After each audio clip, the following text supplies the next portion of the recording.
je m'appelle Zénaïde Café, je suis praticienne en massage bien-être diplômée d'État, je suis kinésiologue, formée et certifiée à l'ECMA, donc j'ai eu la chance de recevoir l'enseignement direct de Jean-Claude Ligard qui était kinésithérapeute et donc qui a importé la kinésiologie en France depuis les États-Unis, et j'ai choisi ces deux disciplines parce qu'elles sont très complémentaires.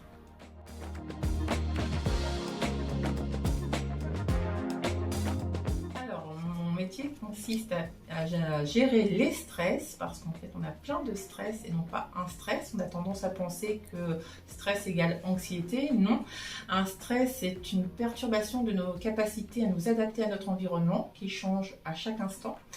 Et du coup, donc j'interviens en massage en agissant vraiment par le corps sur des objectifs vraiment très distinctes en fonction de la personne. Donc ça peut être de la gestion des émotions, ça peut être se redynamiser avant un challenge, ça peut être également du lâcher prise. Donc ça va être la partie simple de la gestion du stress. Et j'interviens aussi en kinésiologie. Donc là, je vais agir sur différentes sortes de stress, notamment le stress physiologique, nos besoins de s'hydrater, de bien ventiler, etc. Parce qu'on a d'innombrables. Le stress postural aussi, puisque une mauvaise posture peut entraîner par exemple des phénomènes de manque de concentration, d'hyperactivité. Enfin, il y a un ensemble de choses qui découlent de tous nos petits stress. Et pour la part la plus importante, le stress émotionnel, qui là, je pense, parlera à tout le monde.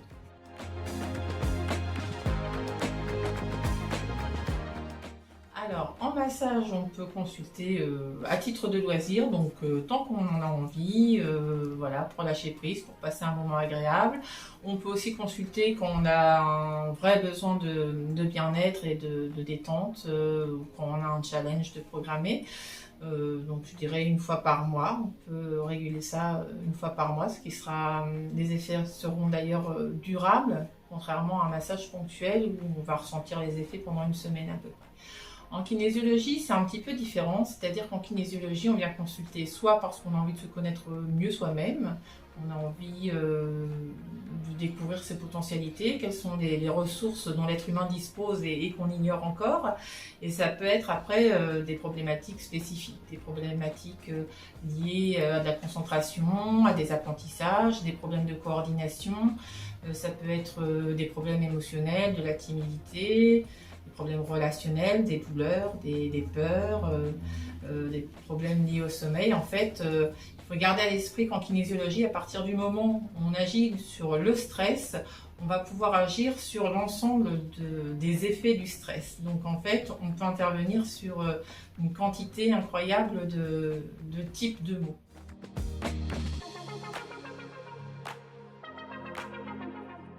Alors, la première séance en massage, je demande déjà à chaque séance de me prévenir s'il y a des contre-indications éventuelles. Ça commence par un petit bain de pied. Ensuite, je propose à la personne de s'allonger, enfin avant de s'allonger, de me dire quel est son objectif à l'issue du massage. Elle s'allonge et on procède au massage avec les attentes de la personne. Si elle préfère quelque chose d'appuyé, quelque chose de doux, quelque chose d'énergique, ou au contraire très très lent. En kinésiologie, en fait, on va travailler en plusieurs temps. Donc, il va y avoir tout un déroulé de séance pendant lequel on va tout d'abord demander à la personne d'expliquer un petit peu sa motivation, pourquoi est-ce qu'elle est là, quel est son parcours en termes de corps, qu'est-ce que son corps a subi selon elle et quels sont les grands traumatismes qui peuvent venir la perturber. Enfin, moi, c'est comme ça que je travaille. Dans un deuxième temps, je vais tester la tonicité de certains muscles pour être renseignée justement sur l'émotion dominante sur laquelle je dois intervenir.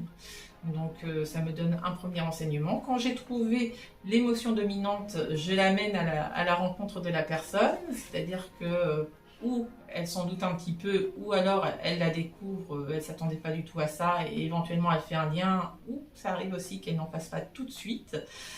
Ça m'est arrivé de dire quelque chose à la personne, elle me dit ah non, non, non, puis 3 minutes après, elle redit ce que je viens de lui dire. Donc c'est assez curieux. Enfin, elle me dit avoir vécu ce que je viens de lui dire sans se rendre compte que je lui avais dit avant. C'est assez curieux. Et donc une fois, voilà, on l'a amené à la conscience. On va procéder à ce que j'appelle la normalisation. Donc on va libérer la personne de son stress, c'est-à-dire grossièrement, on va expliquer au cerveau et au corps que le danger qui a occasionné les perturbations pour lesquelles la personne vient est passé. C'est-à-dire que maintenant, la personne, elle peut respirer, elle peut poser ses sacs, le danger est passé, l'émotion, bon, c'est bien, elle a fait son travail, mais elle n'a plus lieu d'être. Donc, on va expliquer ça au corps, soit par des exercices de respiration, des stimulations énergétiques, du mouvement également. Enfin, en troisième phase, on va procéder, donc une fois que la personne s'est libérée de cette émotion, on peut d'ailleurs constater que le tonus est revenu dans les muscles qu'on a testés auparavant.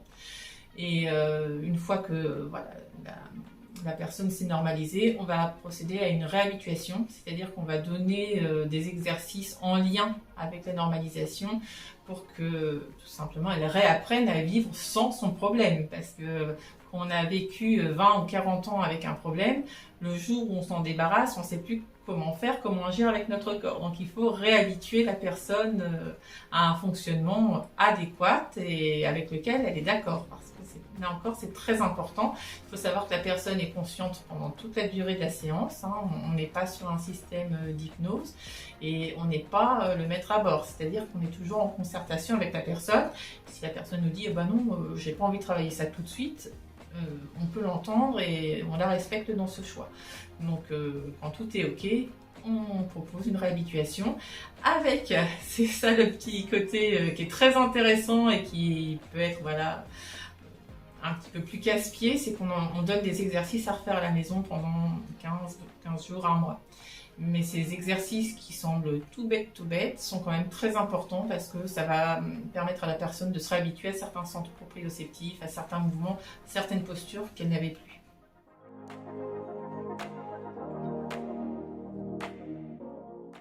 Alors en ce qui concerne le massage, on peut ressentir les bienfaits immédiatement.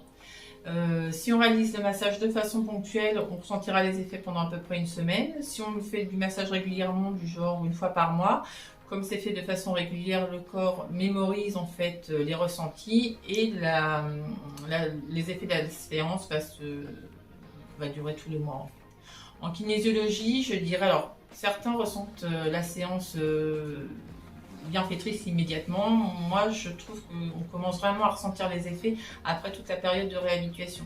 C'est-à-dire qu'une fois qu'on a fini la période d'exercice à la maison, qui peut durer 15 jours à un mois en moyenne, là on commence vraiment à commencer à ressentir les bienfaits, tout en gardant à l'esprit que les bienfaits vont perdurer jusqu'à 10, 20, 40, voire toute la vie. Donc c'est vraiment deux disciplines qui vont agir de façon complètement différente. Gardez à l'esprit aussi que la kinésiologie, on s'en sert aussi, alors non seulement sur le ressenti qui vont durer, mais aussi en tant que boîte à outils. C'est-à-dire que même si à un moment donné on a perdu certains ressentis, on va se rappeler d'un exercice, on va aller le rechercher et ça va nous ramener à ces bienfaits-là. Ça permet d'être autonome au bout du compte dans sa gestion du stress.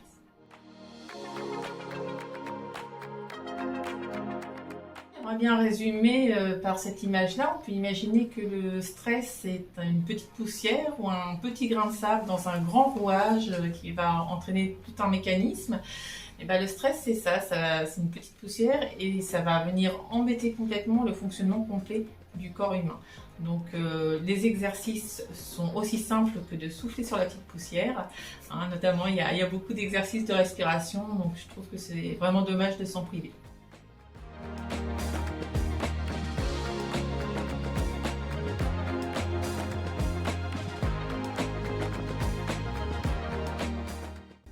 J'ai beaucoup aimé vous recevoir, je remercie toute l'équipe, j'aimerais vous revoir au plus vite, je pense qu'on se verra bientôt.